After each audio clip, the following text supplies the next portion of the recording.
Hello, everyone, and welcome to this week's edition of PSVG. It is I, your host, Kevin, and with me this evening on this late edition, which surprisingly doesn't have somebody from the West Coast this time, we're just doing it late, is Kyle. Sir, how are you? I am swell, Kevin. Very excited to be back. Yay. Kyle's been dodging me for weeks, so it's only about time he had to give in, so I'd stop asking him, basically, is what it all is. And since Kyle never travels alone because it's dangerous to go alone, he took this. And by this, I mean, Josh, how we doing, man? Hey, does that make me the sword? Pretty much, yeah. I guess in that analogy, it would. It's always me. I get compared to a traveling companion of Kyle's every week. That is true. That is true. But all right, so you could be the sword. Now, do you douse enemies with flammable or inflammable oil then? Well, this is broadcast on YouTube, right? Because yes, I'm not used to video. I was about to do an obscene gesture. In reference to the sword, not at you. yeah. Well, I figured. So yes, that's a TellTale's joke. If you're not with it, everybody, that happened a little bit before the broadcast. But before we get started with tonight's show, we do have to take a quick second and thank all of our amazing producers over at patreon.com/makeusbetter for making this all happen and making us one step closer to our goals. We have to thank our platinum executive producer, Mr. Corey Hicks over at twitch.tv/chicks_18, Mr. Mark Moody over at youtube.com/outoflives. Go check them out. Our gold executive producers, thank you to Mike BC and Panache Malloy. And then, of course, thank you to our executive producers, Brendan Myers, Tony Hutchinson, Donnie Reese, Stephen Iafredi, Joey Splatz, Carol Underwood, Dante Bellini Jr., Jared Gautier, Dude427, me, Josh, and now Kyle, Tammy Ryan, Robert Miller, Tim Olf, Martini Jean, and David Ray. Thank you to all of our amazing producers and our listeners for that matter. And if you want to help us reach our new goal of $400 so we can achieve that next level, our next XP level, if you will, so that we can break the PSVG podcast network feeds into multiple so that the Board with Video Game guys can have their own feed and can market out to people who are maybe just into board games. And the Nintendo Shack can break out and market out to the Nintendo masses. That goal will help us do that and make it even better than we are already. So anyway, if you're so inclined, head on over to patreon.com/makeusbetter to learn more and anything you can do to help support us. We greatly appreciate it. And hey, even if you don't want to do it financially, we appreciate you listening in the first place. So with that being said, let's get down to business, guys. Let's talk about what we've been playing. As I mentioned last week, we took over, being brought to you by Fluxtaposed, ironically enough. So I'll go first because you guys just talked about what you were playing not that long ago when you recorded Board Video Games a couple days ago. Spider-Man, a lot. I worked from home for 2 days this past week, and the second day I was able to kind of like, while I was working, and then I had to wait a little bit for something to happen. Oh, I can knock out a couple missions in Spider-Man. So I'm kind of getting through that as fast as I can so I can move on to Tomb Raider before we get Red Dead and all sorts of stuff that's going on. But absolutely love it. There's nothing I don't think that's already been said. I just love the way it feels, the way he traverses. The missions are great. The story's phenomenal. Although I will say, and this is staying relatively spoiler-free if you've seen any Spider-Man trailers at all that was shown before, I've played a lot of this game, and I've yet to see the Sinister Six show up yet. So don't comment, Josh, because I know you've already beaten it, and I think Kyle, based on what I was listening to, is around the same part percentage-wise in completion. And I've only really been fighting the Mr. Negative we've seen in a couple appearances here and there by other people, but I'm just kind of waiting. I'm like, is it all happening in like the last act and just all at once? I don't know. We'll see. I know it's coming. It just hasn't hit me yet. I was going to say, just get to the end of Act 2. See, but you guys keep referencing these acts, and nowhere do I see like end of Act 1. I don't know what you're referring to. Well, right, because you don't have your trophy notifications on. Well, I fixed that. Okay. But it doesn't say Act 1 or Act 2. It just, you get trophies. So. Right, but once you get to the end of Act 2, you're probably pretty close. When I checked, I played last night, I think my game percentage finishes in the 70s now. Okay, I was playing a little bit before we recorded.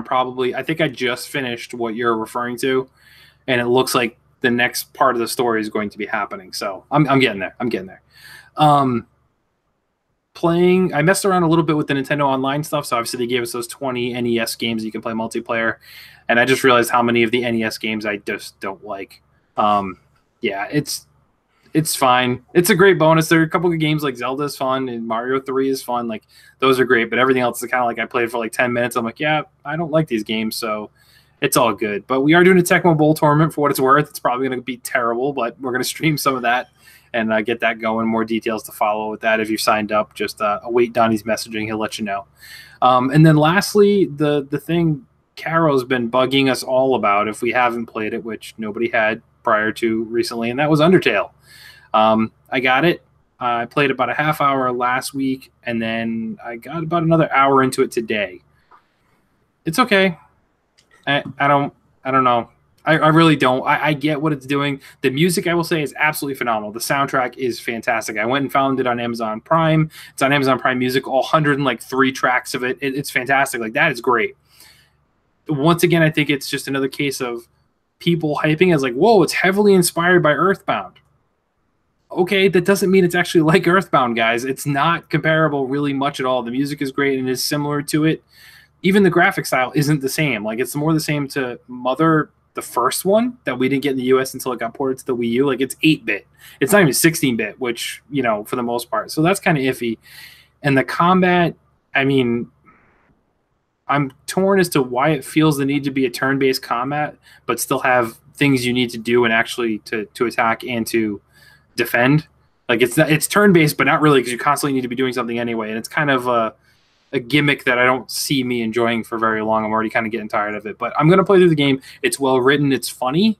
It's just, I think this was another case of the internet severely hyping something that's fine and it's good, but it's not great. So I'm going to keep playing it though and stick to it. But that's it for me.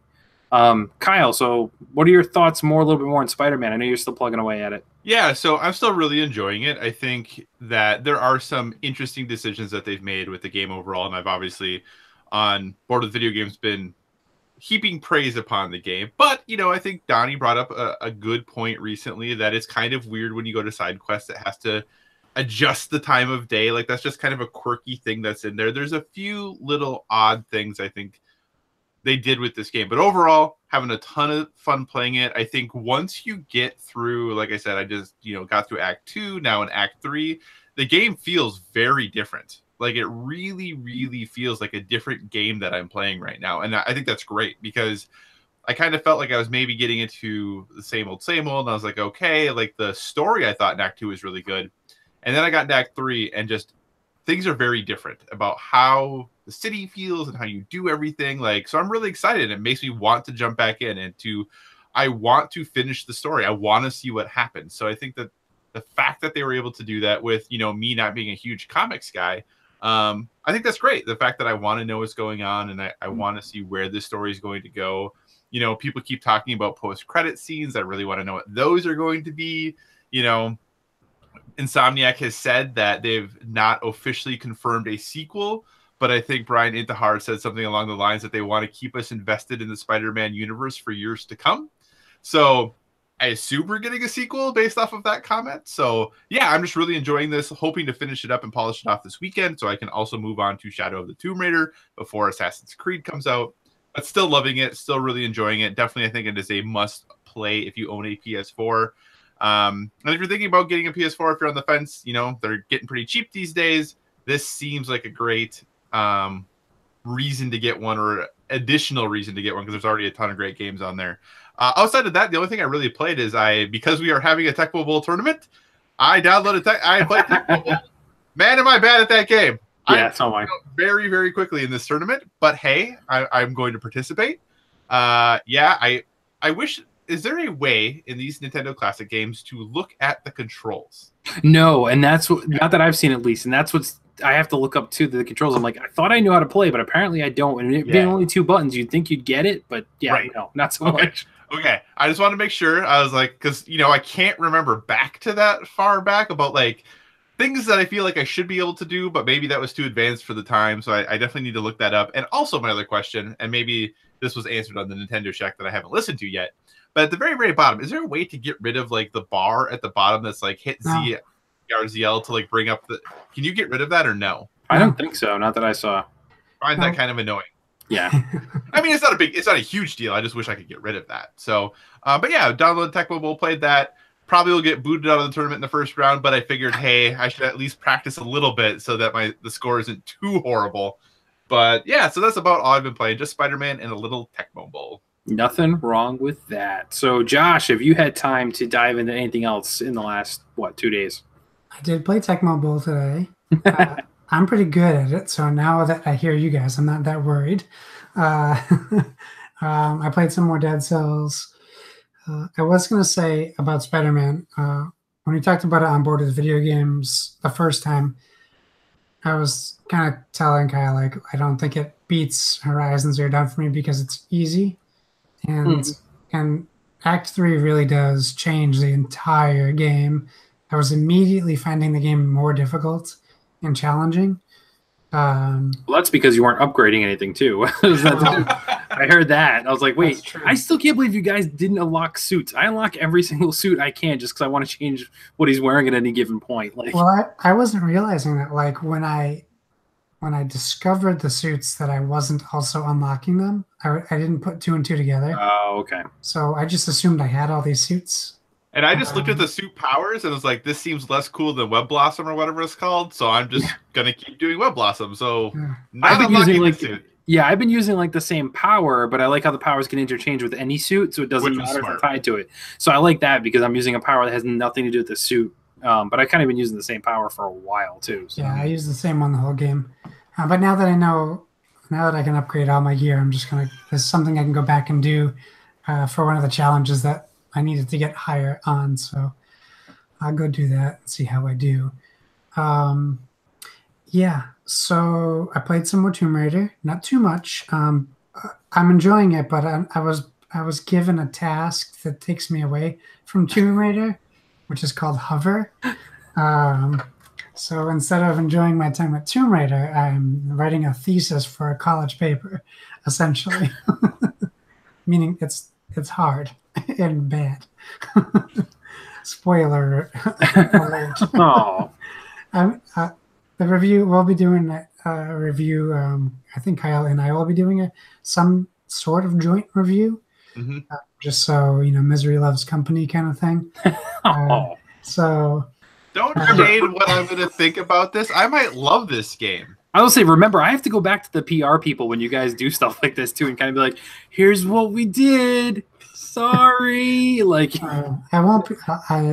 As always in reviews, I search for the positive. Yes, and you got to be honest too. So of course, I expect. And I will obviously be honest. I will say, what can I say about it? It just came out today. It's $24.99. It's on the PlayStation, Xbox. We're reviewing it on Xbox. I was surprised. It popped right into HDR, so nice. It's in that mode. It's definitely not a 4K game, so I don't know how that happened. It's like a running simulator mixed with jet grind radio looks. With the graphics of like Roblox, or Roblox, really? Ouch. Yeah, with the frame rate of a game running on a 486 Macintosh, and it has a PC interface, so everything is used with like a mouse button. And there's a tutorial that they put you through, so you learn. There's grinding. There's double jumping off walls. Just picking things up and putting them down, avoiding radar and security cameras. I don't know. There's a lot going on in this game. And eventually you get put into like this hub city, which is like, did you ever watch the show Reboot? Yeah. I should have said Reboot, not Roblox. It's like Reboot, but not as pretty. That's better. I would say Roblox is like Minecraft, but worse. So yeah, not blocky. So it's like Reboot, but like what Reboot looks like now from when you watched it. Yeah.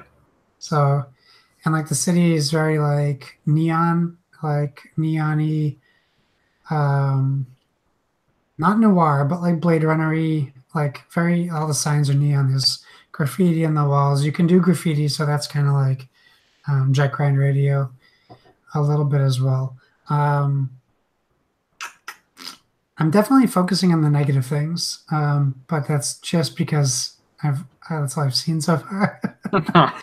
Oh, There could be a game in there, and I'm coming down harsh on it, but I did just come from Spider-Man and Tomb Raider to this game, yeah, it's not so fair. Yeah. it's not a fair Go comparison. play Undertale for a little bit, and then go play that and see what you think. I love Undertale, so I'm on the other side of the fence. Okay. For I you. will say I'm looking forward to checking this game out. Me But I too. will say when Kevin's like, "Hey, I have a game for you guys to review," I was really confused because I watched the video and I know we have the code on Xbox, but the video is for PlayStation. I immediately looked at it and thought it was going to be a PSVR game. Yeah, I can see that. I can see that. Oh, okay. Because Yeah. I was thinking it was going to be in the vein of like Sprint Vector. Mhm. So I was like, "Oh, I'm totally down for this. This is going to be awesome." And then it wasn't a PSVR game, and then I was a little disappointed because it seems like it would fit into that really well. So because of that, I am excited to try out this game, and hopefully my experience will be different than Josh's experience has been thus far. Well, I'm excited for you to play it so I can hear all about it. Excellent. Yes. Yes. All right. Anything else, Josh? No, I don't think so. I got to the point in Tomb Raider where Donnie was, I wouldn't call it a spoiler, but he kind of like gave away that you see Lara Croft's mansion from when she was a kid. Yeah. So I just got to that part, so I'm not too far in the game. Spoiler. Well, it's already been said on this flagship podcast, so I know. I'm safe. I won't say it on board with 3G. But I'm really enjoying it so far. I know that Bad Bit's looking for his son Jeremy. Has anyone seen him? I think that's a Undertale reference. I'm really enjoying it. If you heard us talk about it on board with video games, I'm really partial to Lara Croft as a character, and I know a lot of people aren't feeling that in the Tomb Raider series, so it's definitely a different experience for me than what I'm hearing from people, which is fine. But graphically, it is a stunning looking game. But I'm also enjoying the Lara Croft aspect of it as well. So it still gets a very high recommendation from me.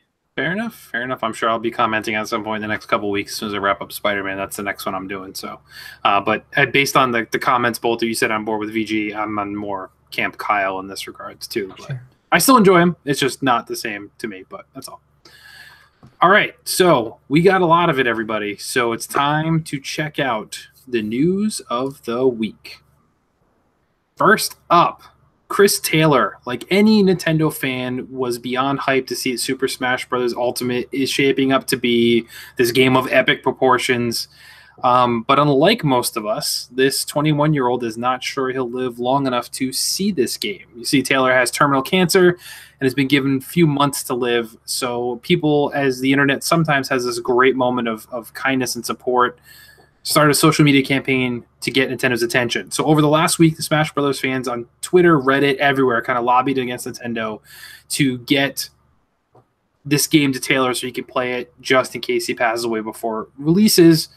And the good news, today, Nintendo brought the game to him at his house and let him and his friends play Smash Bros. They played for like a couple hours there. He did only get to play the E3 demo version, but that's what he wanted in life. So he got to play it, experience it with his friends, took some photos there. Nintendo, for security reasons, obviously couldn't give the full version of the game because they're kind of keeping that under lock and key. So it's understandable. And he even said himself, he completely understands that. He's just grateful to be able to play it. Taylor has a type of bone cancer he's been fighting for over 3 years. He's had 6 different treatments for it. It's not getting any better. In fact, one treatment actually made it worse. So doctors were saying he had 3 to 6 months to live. So he decided to stop treatments and just live the rest of his life as he can. And that wanted to. So Nintendo did some good and made that happen for Taylor, which I thought was kind of incredible because, you know, Nintendo kind of doesn't always pay attention to what's going on and kind of does things their own way. But this time they certainly did something good here. So starting the news week off with some happy news, if you will. So it's good to see. Next on here, more Nintendo news. So this was rumored here, and we've been talking about this for a while, expecting it to be here. But we could be seeing the N64 Classic coming through thanks to a European trademark that's been revealed, suggesting that, yes, it is in the works. Points towards the popular console based on the controller image that's there pictured as well. But here's what's interesting now. Nintendo, if this is the case, timeline dictates exactly how this did with the NES Classic and the SNES Classic. We can still see this drop this holiday season if that's the case based on the time frame they did in the past, which would put it in contention head-to-head with the just announced PlayStation Classic. So for the first time in over 2 decades, we can see the PlayStation and the N64 going head-to-head again like they did in the 90s, which is kind of amazing. Hilariously be a perfect throwback to this, so it'd be great to see. Nintendo hasn't said a word, but an early October announcement could see for a December release date and could be very interesting. Now, I personally been in the camp that I don't really want to revisit N64 games. They don't age as well as NES or SNES games do. But there are a couple that might get some people's interest. You know, Wave Race 64, Super Mario 64, obviously F-Zero, Mario Tennis, Mario Golf. All those things people would be hyped for. But we could see it happening. I don't think we'd see a GoldenEye or anything like that because of licensing issues, obviously. So I don't think that would ever happen. But we could see over the next few weeks, we could see if Nintendo drops that. So what would your guys' level of interest be if they did, in fact, drop the N64 Classic? I'm more on the side of you. Like, N64 games, unfortunately, are almost unplayable. There are certain games that still work fine, but I've played GoldenEye recently, and I wouldn't call it playing GoldenEye. Yeah. And even when you can figure out what you're doing, it's just not that generation. Just there are games that just because of I guess the graphics, like stepping up from 8 and 16-bit, like they just don't hold up like they should. And even Mario 64 I played recently, it's okay, but it's still a challenge. And when you're used to, we complain about bad camera now for games. Yeah. Like people complain about Tomb Raider's camera. I get it. I see issues, but go try to play Mario 64 and not have played it before. Forget the people who know how to play it. These classics are getting reintroduced to kids who've never had the consoles, and they just, I don't know. I'm interested to see what happens with the PlayStation. I know I've been a little negative on it in the Discord, but mostly through other people's like issues. I've been trying to stay neutral towards it, but I don't see an N64 Classic coming out any cheaper than the PS1 Classic.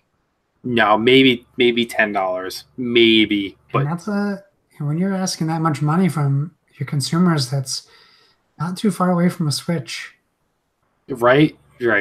And if why pay that much money for what could end up being bad games? Like if you've got the SNES Classic and try to play Star Fox 2, I think that's close to what you're looking at for like the N64 graphics and controls. They're just not great, in my opinion. So no, I'm with you. And I'm a huge old school Nintendo fanboy. Like N64 was an incredible console at the time. I still have an N64. I still have N64 games, but you're not playing them. It's not something I want to put myself through. Right. That's what I have Hover for. Exactly. Oh, moving on. Kyle, your thoughts. Any interest at all? Well, all I can say is, man, look at Nintendo copying PlayStation and putting out polygonal games on a classic system, just like they copied the Vita when they made the Switch. I mean, come on.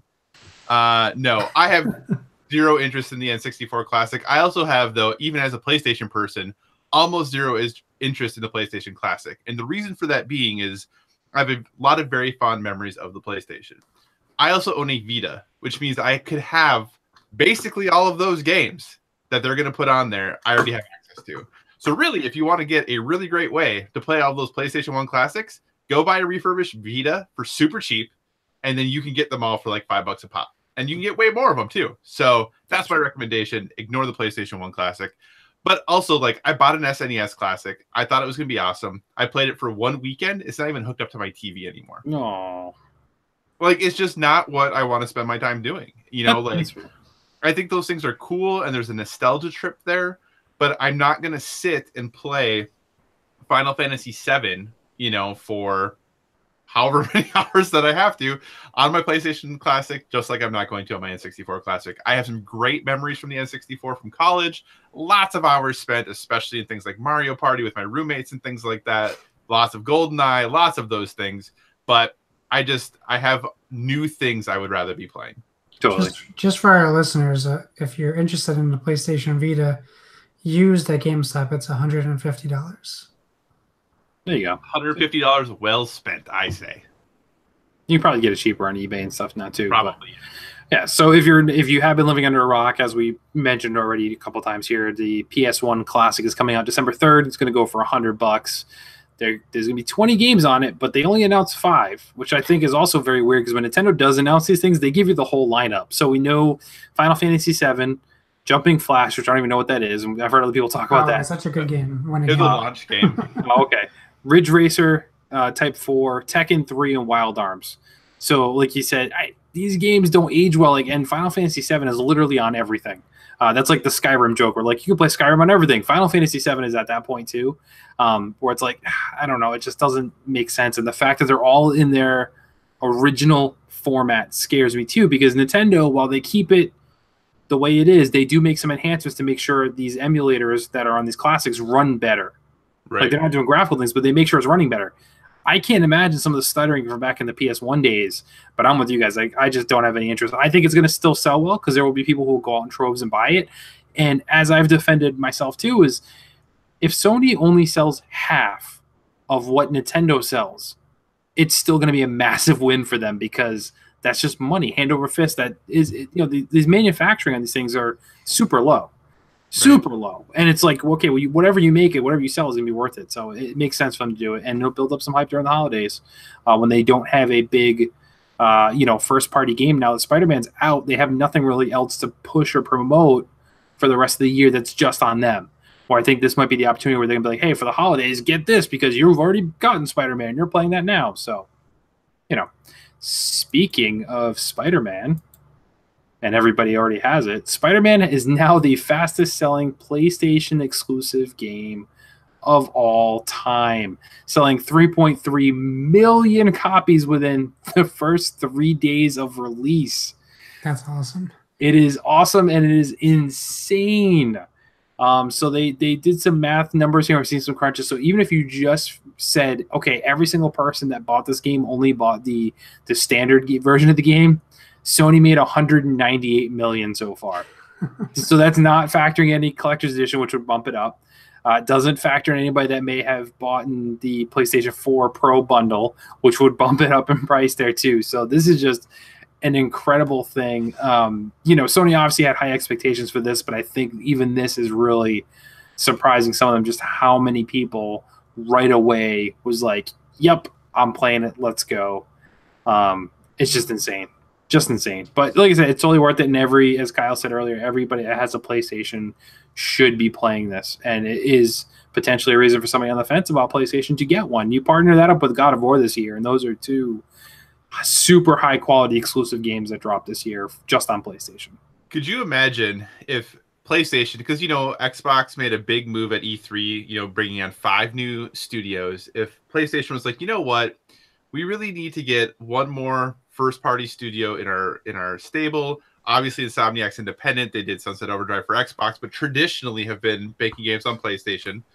Do you imagine if they're like, you know what? We're going to see how Spider-Man does. And if Spider-Man does well, we'll make you an offer. How much that offer would have to go up now based off of the success of this game? Yeah. Again, not saying that's going to happen. Although Sony has the license for it, so they don't get to make another one unless Sony says it's okay. So that's true. Yeah. I think they're probably pretty pleased with how this game went, though. Oh, yeah. For sure. So what do you say we make me a little angry, guys? Yeah. Yeah. What do you mean, Nick? You're not already? No, I'm actually in a good mood so far tonight. So I hope I still get the fire here going.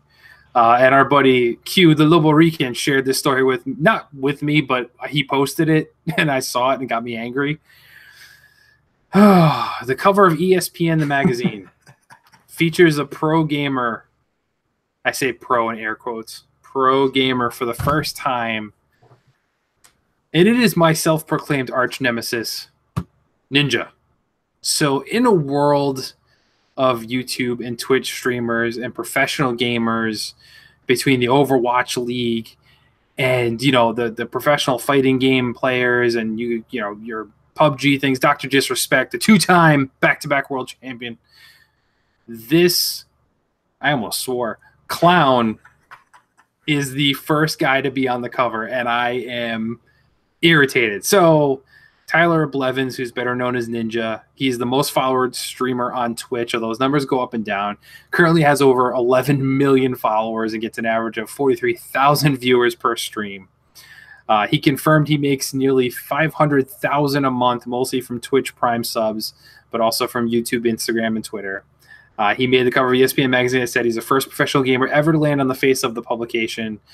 They gave him an in-depth profile. It talks about how he stays on top of his game, what gigs outside of streaming he considers worth his time, and he briefly touches on the controversy surrounding his unwillingness to stream with women, which was covered before. So Ninja, if you're not familiar, originally got his start playing Halo professionally, which is a little bit more respectful, I think, and now he just plays Fortnite.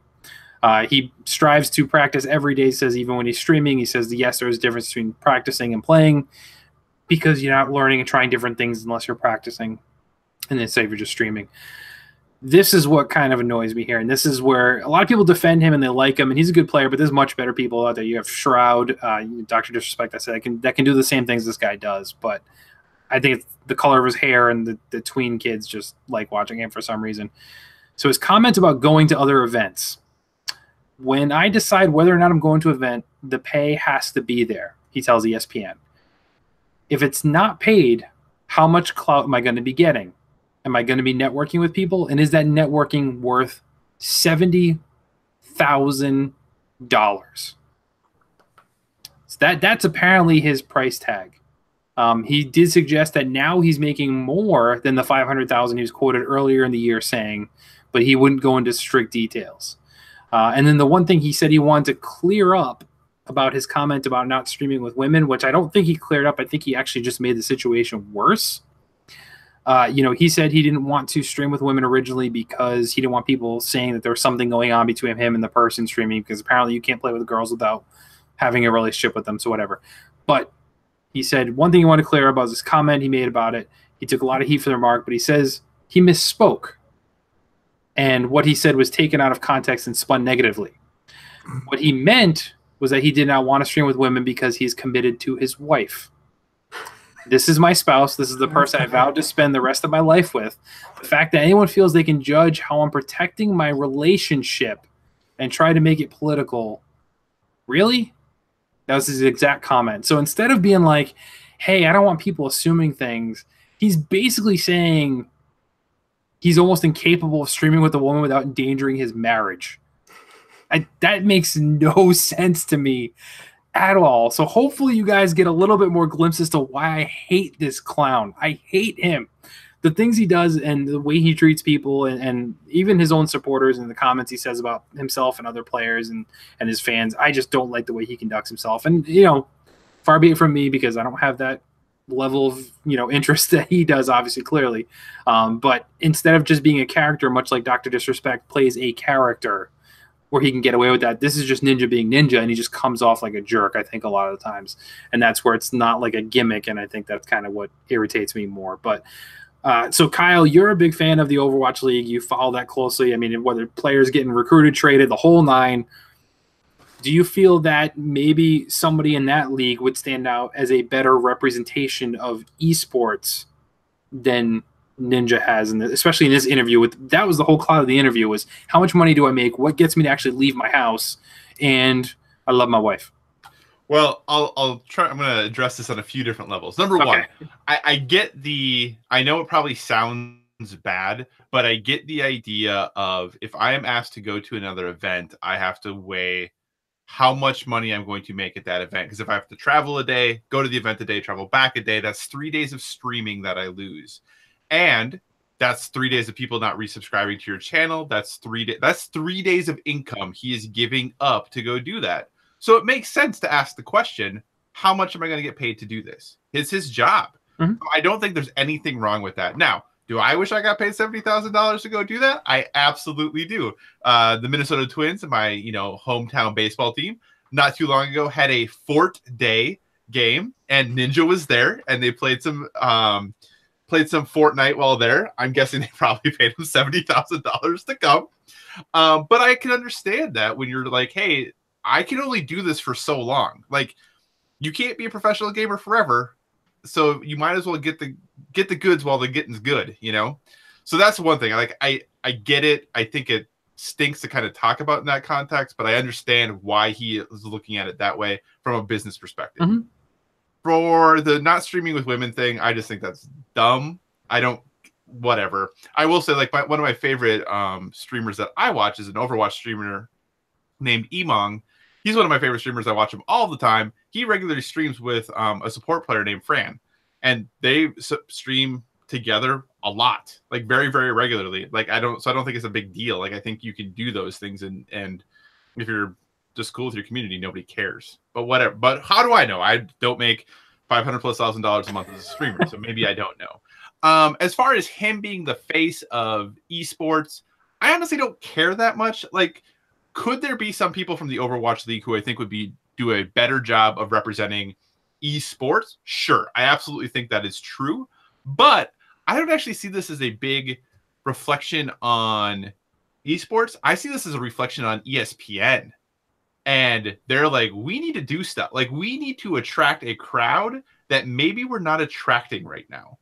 That subscriber numbers are down. Viewership for them is down. Like, we had a long debate in the Discord after Overwatch was on ESPN.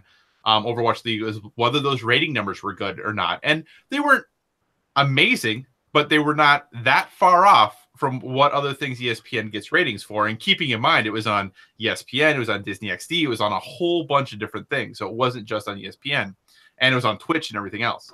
So I think, to me, when I saw that he was on there, I wasn't so much mad that it was Ninja that was on there. I was like, I wonder what this means for ESPN moving forward. That's fair. Josh, your thoughts, because you've been silently listening and sometimes nodding and making some faces based on what we've been saying. I mean, I agree with both of you on some level.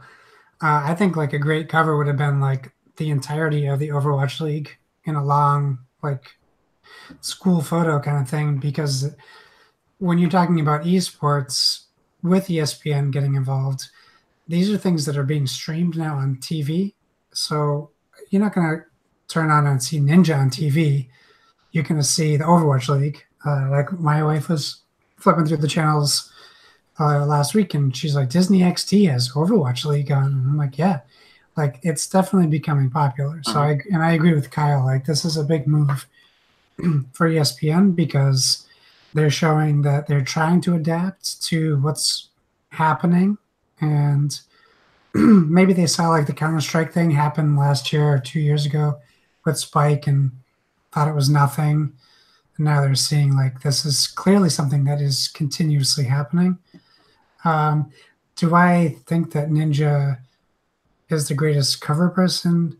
No, I think he's a terrible cover person. And you specifically said why.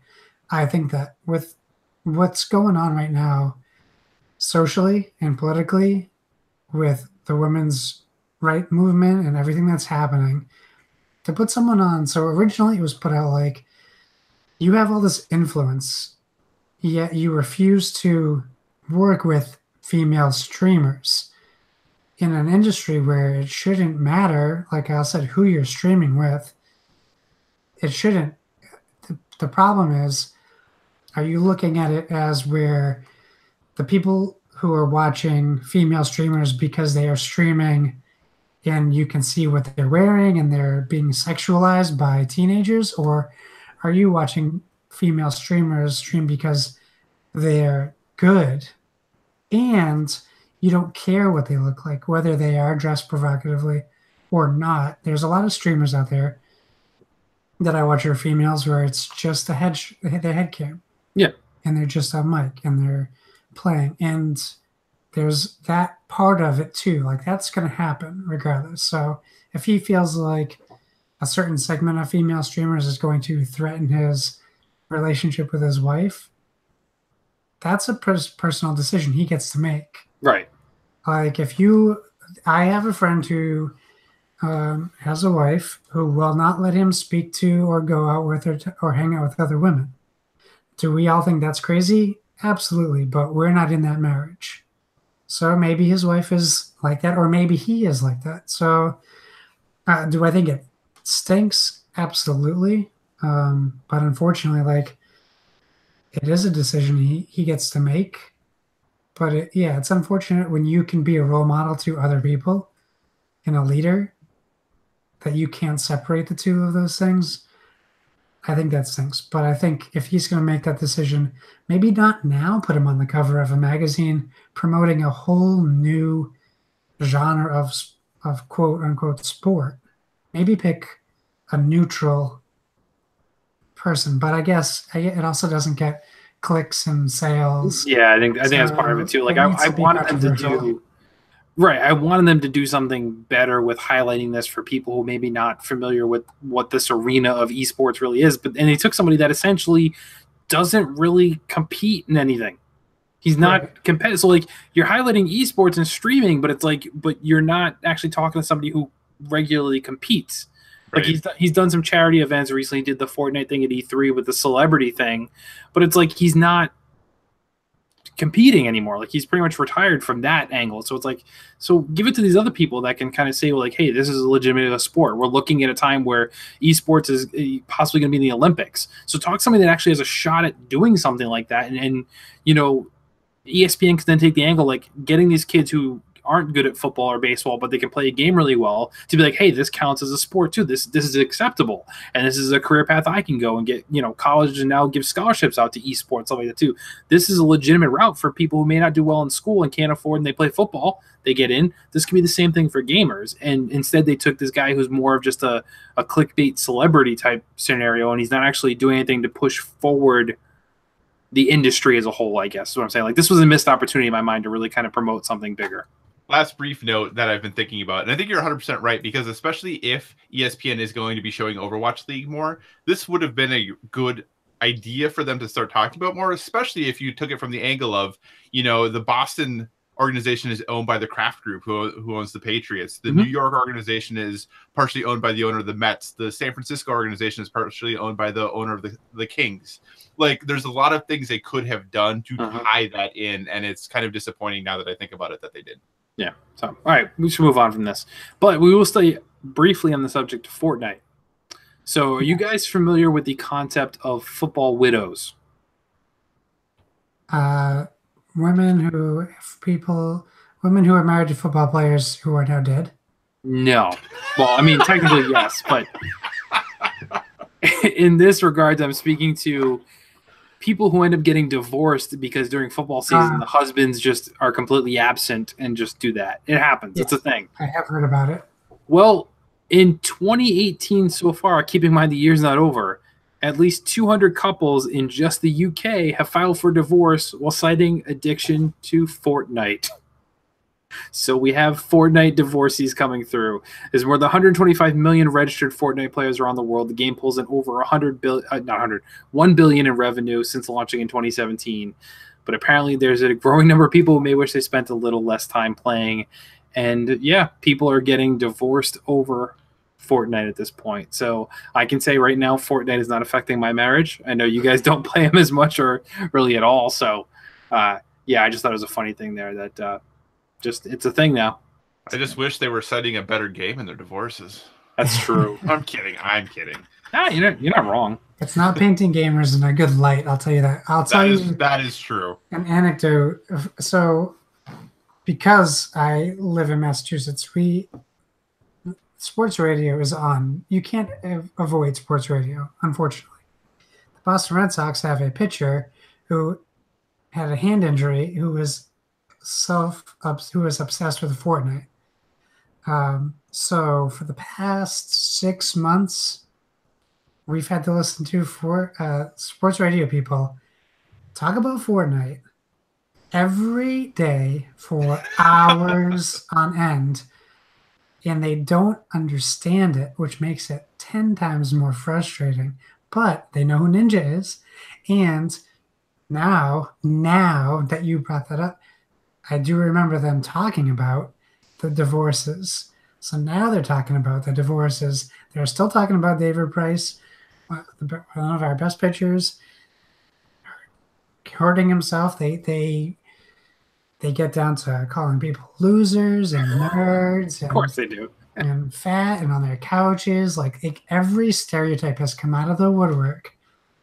It's very embarrassing for me to sit in a room of 8 really heavy sports fans who listen to sports radio, knowing that I'm on podcasts and just having to listen to them listen to Fortnite. And they always look at me and they go, Josh, what is this Fortnite thing? Can you tell us what this is?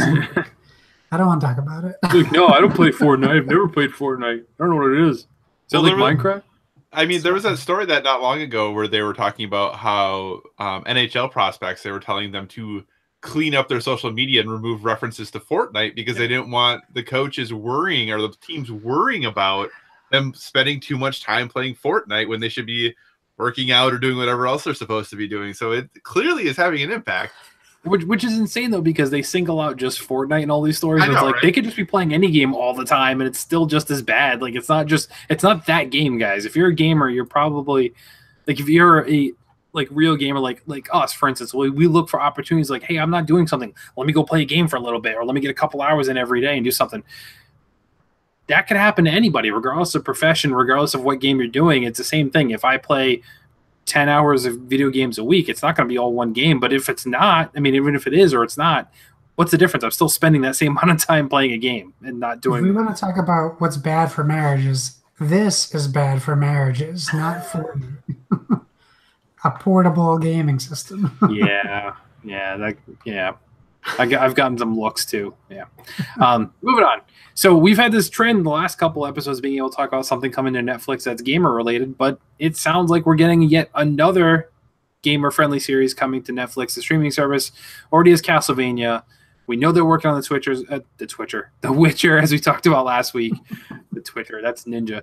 And now it seems a Diablo animated series may be next on the docket, and it has attached the writer of the Hellboy reboot, Andy Cosby. He tweeted out earlier today that I guess I can confirm I'm indeed in final talks to write and showrun the new Diablo animated series for Activision and Netflix. It's very exciting, and I hope to the high heavens it all works out. Well, looks like he guessed wrong because he quickly deleted the tweet, but as always, the internet never forgets, and they caught that. So based on his wording, the Diablo show isn't a done deal, but it's probably a pretty sure thing. We look at Diablo as a property is much bigger than, let's say, Castlevania, and Castlevania has actually done well on Netflix, so there's really not any reason to not go forward with the Diablo series if that's on the table and being talked about. So what do you guys think? Are you interested in a Diablo animated series? I have not jumped on the Castlevania one, but I think I'd be more apt to do Diablo. I think I will get to Castlevania at some point, but I'm pretty excited for this. I think this might be one I'd be definitely interested in watching. What say you, Josh? I'm all on board. I mean, I love the Diablo lore, so that's perfect. Netflix is a great place to do that. If you look at the success of like Spawn on HBO, you can definitely tell there's room for gritty shows that aren't anime necessarily, because Right. you know, a lot of the stuff that's popular is like the crazy over the top anime stuff. So that's not IPs people know. So now you take something that some people will be familiar with.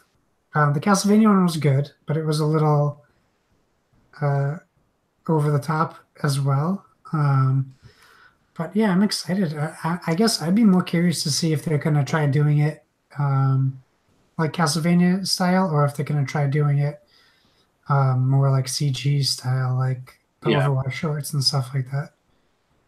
Because when you watch like the Diablo cinematics, they're definitely more like the computer graphic animation instead of like the hand-drawn style. So Yeah, I feel like it would lend itself better to CGI too. I'm with you. Kyle, your thoughts? Any interest here? Have you watched Castlevania or any of that stuff?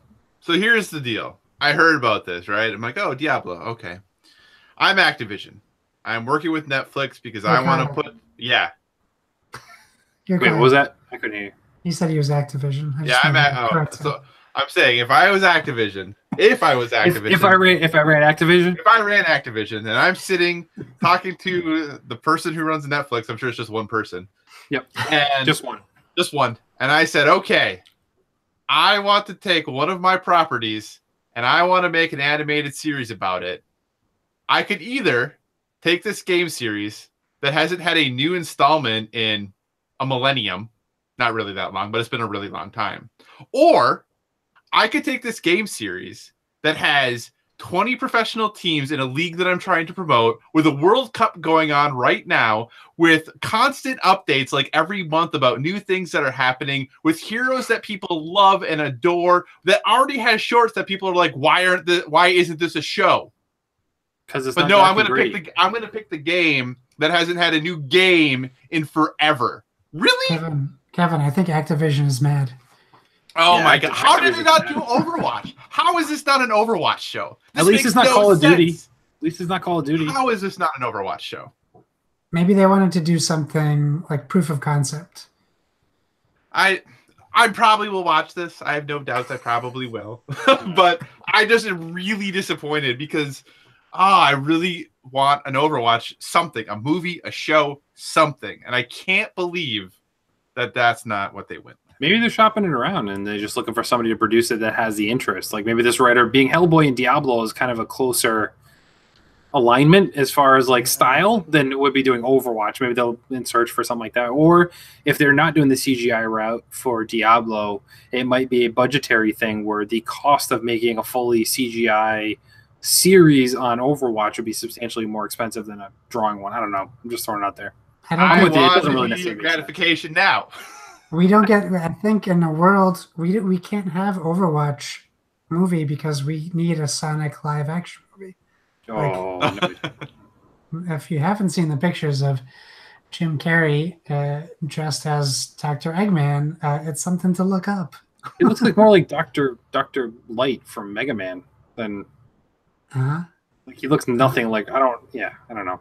I don't know what I was expecting there. But anyway, let's get on to the biggest news story I think of this week, possibly of this month, possibly one of the biggest ones of this year actually, which just broke a few hours prior to just recording this.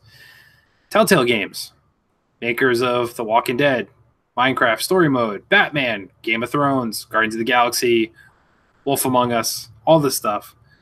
Last month, the TellTale representative said the company's game engine had let fans down in recent times. We've all known that. We've all complained about that. But yet we still play these games. We still buy them. And it was not allowing the team to deliver the experiences they really wanted to. So they said they would be scaling back. They'd be pushing projects back out in order to focus on fewer things at the same time instead of juggling all these IPs and give a more polished experience within each of its upcoming releases, specifically focusing on The Last Walking Dead, The Wolf Among Us, and then the upcoming Stranger Things were the ones that they were going to be focusing on. Well, I guess it all caught up to them. They laid off hundreds of employees, with TellTale confirming they only have kept 25 people on the crew. The remaining skeleton crew will stay on to fulfill its obligations to its board and partners. This includes work on the Minecraft Story Mode project for Netflix.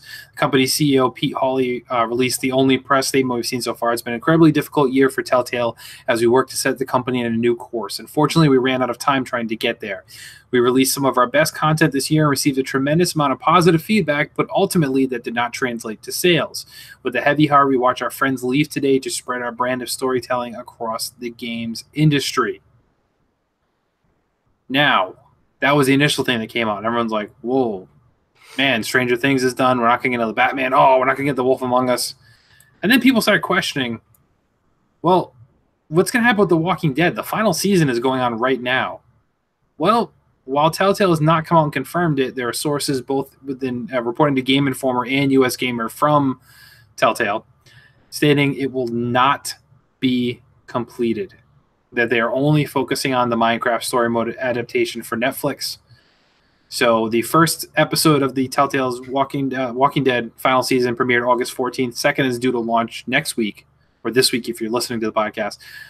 They released stuff confirmation season is canceled. They haven't said anything. People are wondering what happens. People paid $20 for the season pass, and they aren't getting the rest of it, or the people who are possibly pre-order, or is they still going to release the $30 season pass disc that was set to come out November 6th? That was going to contain the whole story.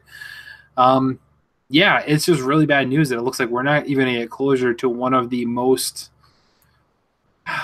influential stories we've seen in the last couple of years. I mean, everyone loves Clementine and seeing that journey, and this was supposed to be the end of that journey, and now we won't know how it ends. It's pretty bad. So Donnie sent in the question. He was so saddened to hear the TellTale news earlier today. It was a primary series of games that he's played with his wife.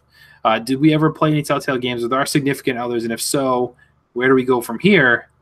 And he also brings up another point. He really hopes people think twice about supporting Life is Strange next week, because you could easily see the same thing happen there. So I will say I'm bummed, because I've been one of the people that have bought most of the TellTale series early on, not necessarily on sale, especially the Batman ones. Those were a day one purchase for me. The Walking Dead, the original, was a day one purchase for me. Wolf Among Us, day one purchase. So I didn't wait till these sales that we saw where they dropped down to like $5 or they're free on, Game Pass or, PS Plus or whatever have you there. So I'm one of the people who did support Telltales in most of their franchises. There were some things I was not interested in. Game of Thrones I didn't play. I had zero interest in that. That's fine. But they made great stories. The Batman games, the stories they did were fantastic. Wolf Among Us was incredible in my mind. And Walking Dead is just the thing that drives me nuts that we're not going to see the ending to the story. I have not played anything with my wife, but I brought them up to her and said, hey, we should do this. I have the Guardians of the Galaxy one. That's what I was planning on doing, which I can still do. But we're not going to see anything else come down the line. And that's really bad. And the way this is falling apart, and now people wondering, like, well, I bought the season pass. Now I'm out this money. I'm not going to get my conclusion of the story. I hope TellTale, even in my mind, at least puts out a script or something, letting us know what the intended finale of Clementine was going to be. Do we see these licenses, these franchises being picked up by somebody else and carry on with TellTale style, or is this just dead completely? What do you guys think? Kyle, we'll start with you.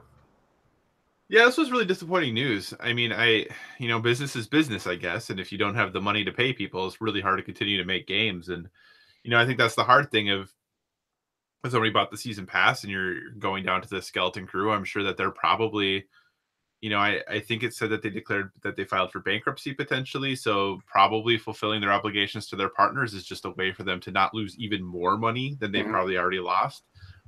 So it might not be that they don't want, I'm sure it's not that they don't want to finish it. Right. They literally just maybe can't, like they can't pay people to finish these games, and then if you're declaring bankruptcy, you also don't have any money to give back, so that's what stinks about that. When I think about TellTale, obviously their engines always had problems, but when I think about Tales from the Borderlands, which was one of the funniest games I played in my period ever, one of my favorite games of that year. I think about the Walking Dead season 1, and how much, I cried a lot at the end of that game. I cried a lot at the end of that game.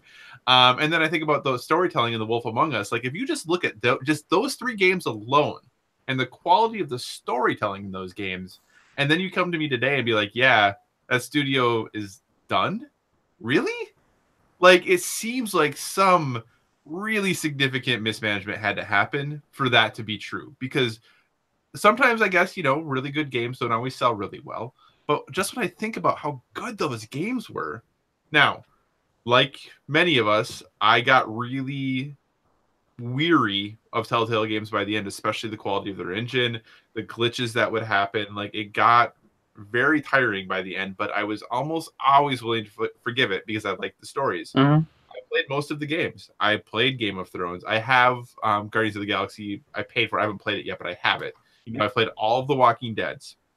I've played a lot of their stuff, and I'm really shocked. I was looking forward to seeing how The Walking Dead ended. I hadn't bought it yet, which I guess I'm glad for now. Yeah. But I was really looking forward to seeing how it ended. And, when you combine this with the fact that Capcom Vancouver closed this week as well. Yep. That's 400 people who are suddenly out of jobs. And I think that for us, and as video game fans, we know that making games is hard and making games is expensive, but that's 400 people who now are like, well, I got to figure out a new way to support my family, and that's just business as usual, which is really, really scary. It's crazy because you look at generally when we see these stories happen, it's with these studios that put out a game and it was critics bashed it, it didn't sell well, they were just flops. we never really heard that like, hey, Telltale's flopping, because it was like, hey, this came out, got good reviews because the story is phenomenal. Yes, there's glitches, but it was never anything that would, much like you, make me put down the controller and say this isn't worth it. I've gotten stuck somehow with playing Undertale 2 times. I had to repeat 10 to 20 minutes of gameplay already, and that's like, hello, that's nothing. Telltale never made that happen to me. But it was never like, oh, this game flopped, they've done horrible. It's always like, hey, we released this, and guess what we're doing next? It's like the hype machine was constantly going for Telltale, especially recently.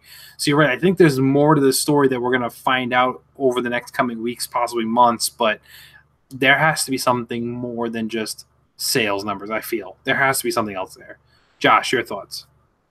Yeah, I mean, you kind of just said it like that. The most surprising thing to me was the sales aspect of it. And I guess I never stopped to really look up what they're making, and it's not easy to find video game sales numbers. But I always just assumed it sold well, just from the amount of people that talk about their games, the IPs that they were getting, and from playing almost all their games. Like their quality, the story is second to none. Mm-hmm. Like the story for those games are some of the best stories you can get, and you actually, whether or not you affect the outcome or not, you feel like every decision you make has to be done quickly, and it affects the story. Maybe not end game always, but even end game will affect which characters are still alive and what you're doing. And obviously, The Walking Dead was a groundbreaking game. Like, not it was the first true choose your own adventure current gen video game. Like, besides PC games, I don't think you ever see anything like that in consoles. And the first Walking Dead was incredible. Did it have its glitches? Yeah. Did I have to start it over? Yeah, and that stunk. Especially like almost all the way through the game. They definitely had hiccups. And I guess ultimately that's really probably what their issue was, because I stopped buying their games last year or the year before because I just didn't have faith in getting through the game. Like I like when the Batman game came out, Enemy Within, it was the last Telltale game I bought. And during the first episode, I made a decision that they logged as a different choice that changed the whole way the game played. It was like when he was dealing with the gangsters in Wayne Manor, one of the decision I made was the opposite of the decision the game chose for me, even though it highlighted it saying I picked it. And like I stopped. I was like, I'm not going to finish Batman until the game is fully out and they've patched whatever the patches they're going to do. Like, or hoped that they would patch it. But I still wanted to finish the game. But I guess ultimately, like, the question comes down to, were they cutting corners financially to get the games out? Were they biting off more than they can chew, working on 5 IPs at the same time? Whatever. But the case was, it was obviously a formula that, too much of a good thing can be bad. And maybe that's what happened. I don't know. This is just a consumer guessing. But if the consistent thing with Telltale, besides great storytelling, was glitches. And that's not good. No, it's true. Now, this would be one I'd like to see Microsoft or Sony step up and be like, hey, we're buying you. Like, this is one in my mind that's worth saving. And I hate to say it more than others that we've seen be purchased, but I'm being honest here. I'd rather see the people, the talent that works on these games, working with somebody that maybe can provide better oversight in the big picture that they could probably benefit from, because I think these storytellers and these people who craft these things are way above the industry standard by far. And while, yes, splitting them up may help the industry as a whole, but realistically, when we look at this, okay, you wrote 2 episodes of Batman, Telltale, and now you work for EA. Do you really think you're going to get anywhere? Probably not. You're not going to get that level of control. I don't think anybody in Telltale's regards would. So I'd love to see somebody jump in, but I I feel like it would have happened before we got to this point for sure. Well, even if they got saved, like say, you know, a Microsoft or a Sony stepped in to buy them, they're not going to buy that studio and employ 250 people. Right. You know, that like, you're talking, that's like triple the size of Sony Bend. You know, like that's not a thing that's going to happen there. I could see them stepping in and buying the studio of 25, you know, and doing a game a year, but I don't think they would step in and try to, you know, for 250 people. I'm going to be really interested now to see what this means for Supermassive, you know, who did Until Dawn. And then obviously when Until Dawn came out, everyone was like, oh man, like the Telltale game, maybe not quite as good of a story, but it looks way better. And That's actually true. the choices do matter way more, you know, and now with their new series that they're working on with the Dark Pictures grouping and stuff like that, I'm wondering if they are going to kind of maybe now take up this mantle of, you know, that story-driven, shorter experience that, you know, and really see that maybe they can, you know, drive that home and pick up those fans and see how that works. Because or even scoop up some of those writers, grab some of those Telltale writers. Wasn't Telltale like teasing Avengers too? They were teasing a Marvel project. I don't think they said what it was. They said it was another Marvel project. I think we still need a company like Telltale if they can bring him back. But I think that they need to take on one project at a time, because like any one of us right here right now could try to do 15 game reviews. But if you're trying to do 15 game reviews, something is going to suffer somewhere in all of them to try to get them all done in a certain timeline. Unless you have a team of like 12 people like us. Right. Well, yeah, but the three of us, like even with that many people, like I don't know what goes into developing those games, but I can tell you that for just the writing staff alone to write those games, not only does it take a lot of time, that takes a lot of money. Oh yeah. And it takes a lot of people to do that. So it's just honestly, that's a devastating loss for gaming, because it was one of the truly unique brands out there. One of the, like, it's not a sports game, it's not a shooter, it's not a fighting game. There's one other game out there that's like, two, Until Dawn and Life is Strange. Yeah, those are the two games that are like it, and even them, all three of them are very different in the way that they're portrayed in gaming. So it really stinks. It does. It does. I'm going to end it on that, because that's a good way to say it stinks. Bottom line, it stinks. So, guys, what do you say we wrap this thing up? Let's do some plugs. So, Josh, what would you like to plug, sir? What should I plug? Kyle is on this really cool podcast. It's called Board of the Video Games. I'm gonna plug Kyle for my plugs today. So it's this thing. Sorry, I got my phrasing in my head now. Archer's yelling at me. So we do this cool board game, video game podcast. It's called Board of the Video Games. You can find us on Twitter and Instagram, on Facebook, and on the Gmail, all with the same title. It's something that we're really proud of, and we just surpassed episode 50, closing in on our year anniversary, which is huge. And we just appreciate you guys listening and your fan engagement, and hopefully people are participating in our contests to make Board with Video Games exciting every week.